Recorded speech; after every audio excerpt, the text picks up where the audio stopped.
Hello all. I hope you're doing well. I can just feel the tension and the energies here in the last couple of weeks, particularly this past week. And it's getting heavy, and even when I come to make these videos and stuff like that, my desire almost and passion for it is kind of a little changed, just because of all the kickback and when it comes to my resources and the censorship and stuff like that. And I work alongside with what makes me happy, things that I enjoy doing, just keeping to myself and, focusing on my forward movement. I know that given the magnitude and how deep it goes, how deep state it goes, everything like that, it's a big purpose. There's a lot of heavy hitters. I was in conversation with my coworker today, and we were just comparing our stories, in reference to the previous industries that we worked in. And it's just miraculous how much ours are, comparable to each other.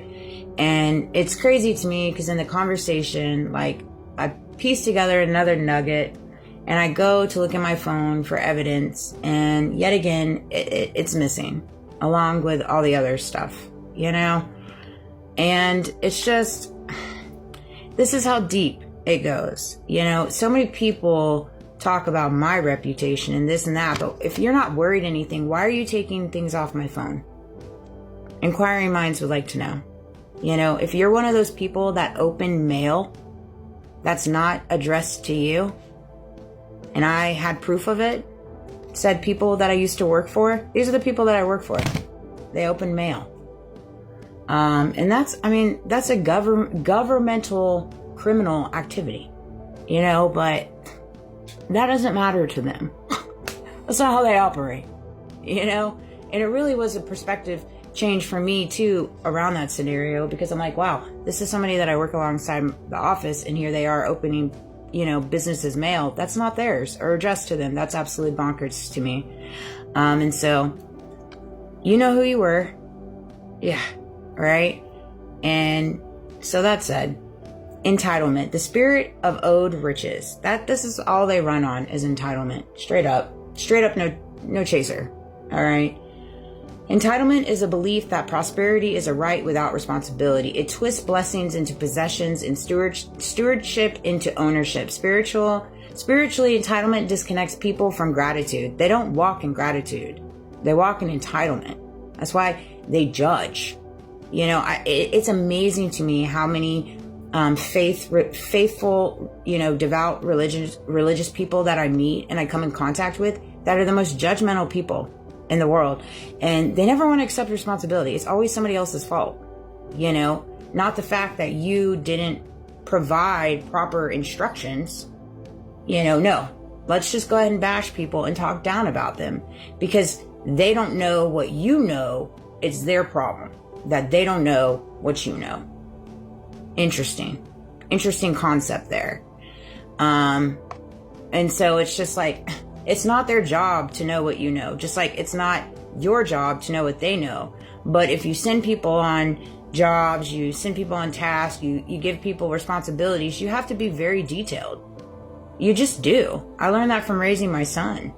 He's a very open-minded thinker. And if I wasn't extremely detailed when I asked him to do stuff, he would find workarounds. And I'm sure a lot of people could probably relate to that.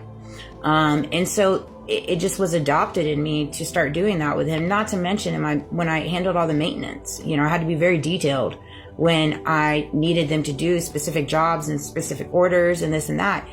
And if it failed, in different ways it was on them, but most of the time it was on me because I didn't provide the proper instructions because I was going a million miles per hour, because I was carrying so many hats. And so these are just the things that we need to think about in the moment, whether that's in your personal life, that's in your business world, that's in whatever. Don't automatically point the finger at somebody. Look at yourself. We just have to get to a better place of that. Pride, the currency of ego. Straight up. Pride makes money a mirror instead of a tool. Oh, I did this one this morning. I wanted to touch on this one though. Greed and the endless hunger.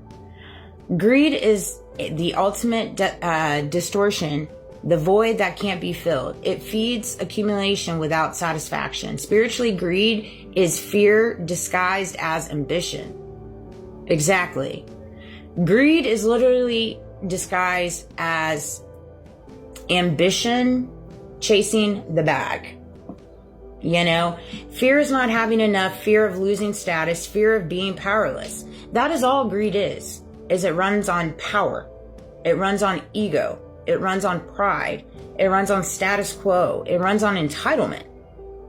It does. And so if you find yourself on the side of the fence fighting for greed, you're obviously feeling like you don't have enough, because you wouldn't be chasing it if you had enough. And you have everything you need inside of you. Fear of losing status. Everybody, status and reputation. Can't lose that. You can't lose that at all costs. We must fight for our status quo and our reputation. No matter who you step on, no matter who you judge, no matter who you plan all these attacks against, no matter what, at all cost, our reputation must be upheld. You know, and it's just like, no, I can see right through that a mile away. Luke 12:15, life does not consist in abundance of possessions. Let's see here. Ecclesiastes 5:10, whoever loves money never has enough. There you have it, my Bible folks. I love you guys. I think it's Ecclesiastes. I probably said that wrong. Sorry. 5:10, whoever loves money never has enough. So if you love money, you ain't never gonna have enough. And you can definitely look in the mirror and say, you know what, that's probably right. I can think of a gazillion different names in my past where they have plenty, a pluff of money, and it was never enough. Never enough. Never enough. They must have had more. They wanted more. It's just crazy. I just don't align with it. I don't entertain it. The divine order, let's see here, the kingdom perspective, the divine order. Money is not meant to separate classes or fuel greed. Money is not meant for that, and yet that's what it's used. It's a spiritual test of balance. Can you hold abundance and humility at the same time? Abundance and humility at the same time. And there's too many that struggle with it. Too many. That's where the imbalancing of the scales are happening right now, because so many people equate their money to their value and how much they're worth. And that's literally how the cookie is crumbling. When used in alignment with love, money heals, builds, and liberates. When tied to ego, it enslaves and deceives, to say the least. Where you literally will kill your own for life insurance. I mean, it's just absolutely insanity. That's why Jesus spoke about money more than almost any other topic, because he knew it reveals the true master of the heart. The true master of the heart. And if you allow money to be your true master of the heart, you're literally putting money where God should go, where Jesus should go in your life. Different things that came to me, and I'm gonna balancing of the scales in the business world, relationship with money. There's something more. Yep, talked about that this morning. Everyone's knowledge and wisdom is different. Expecting people to know the same things you know is shortchanging yourself and your energy. It really is. It really is. The more often that you point the finger, you're just shortchanging yourself, to broadening your horizons, gaining more wisdom and knowledge for yourself, and gaining more humility. If you start learning to let go of your ego and walk alongside humility, your growth and elevation and you let go of your reputation and your status quo, the fullness within. I love you guys. Have a great night. I'll probably make a video later. Love you.